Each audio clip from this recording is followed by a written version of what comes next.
बेहद का वैरागी बन। याद है बाबा ने क्या डेफिनेशन दी थी बेहद का वैराग्य? जो कुछ अब तक भक्ति में पढ़ा व सुना है वो सब भूलना है। एक बाप से सुनकर उनकी श्रीमत से स्वयं को श्रेष्ठ बनाना है।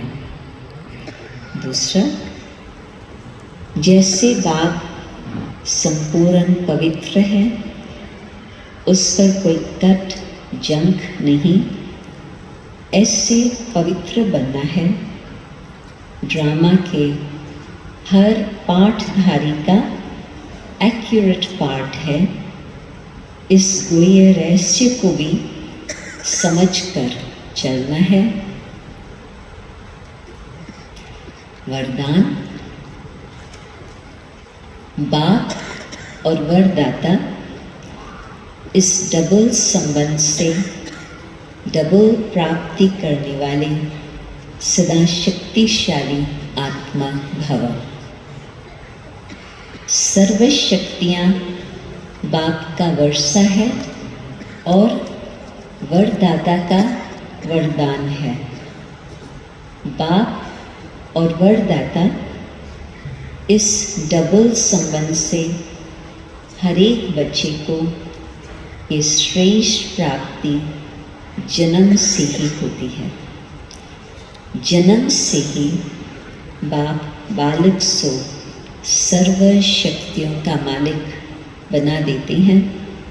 साथ साथ वरदाता के नाते से जन्म होते ही मास्टर सर्वशक्तिवान बनाए सर्वशक्ति भाव का वरदान दे देता है। तो एक द्वारा ये डबल अधिकार मिलने से सदा शक्तिशाली बन जाते हो। प्रैक्टिकल में ये किसको अनुभव है? बाबा का बनने से ही एक विशेष आंतरिक शक्ति आई जिसने फिर कोई भी बात सामने आई उसको जल्दी जल्दी पार कर लिया। इसको ये अनुभव है कईयों को। और जिन्होंने हाथ नहीं उठाया, आप थोड़ा स्मृति से विचार करना कि किस किस तरह से बाबा ने हमको भक्ति से छुड़ाकर जन्म दे करके सब कुछ दे दिया। स्लोगन, देहे और देहे पुराने स्वभाव, संस्कार व कमजोरियों से न्यारा होना ही विदेही बनना है। देहे और देह के साथ स्वभाव, संस्कार, कमजोरियाँ न्यारा बनना, डिटैचमेंट। और आज एक एक्स्ट्रा पोर्शन है मुरली में। हम सबकी अति स्नेही बाप दादा के दिल पर राज करने वाली, अपने जीवन व कर्तव्यों द्वारा गुणदान करने वाली, सदा विदेही स्थिति में रह ट्रस्टी बन यज्ञ रक्षक बनने और बनाने वाली दादी जानकी जी का आज पुण्य स्मृति दिवस है। 27 मार्च 2020 को अव्यक्त वतनवासी बनी। उनके द्वारा मिली हुई अनमोल शिक्षाएं सदा हम सबके कानों में गूंजते रहती हैं।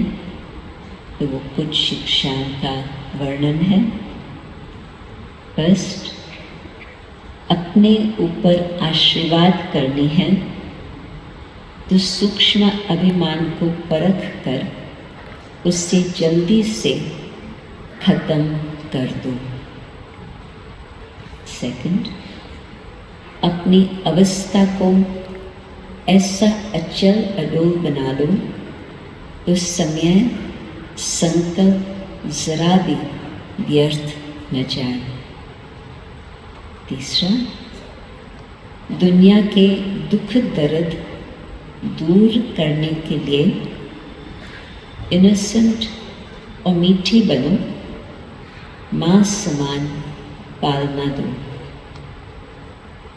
4, अधिक सोचने, बोलने और चिंता करने से शक्ति खर्च होती है। साइलेंस में रहो तो शक्ति जमा हो। 5वां, पर चिंतन व नफरत की नगाह को खत्म कर स्वचिंतन और प्रभु चिंतन करो। 6वां, खुश नसीब व ब्लिसफुल रहना है तो बाबा की ब्लेसिंग्स लेते चलो। 7वां,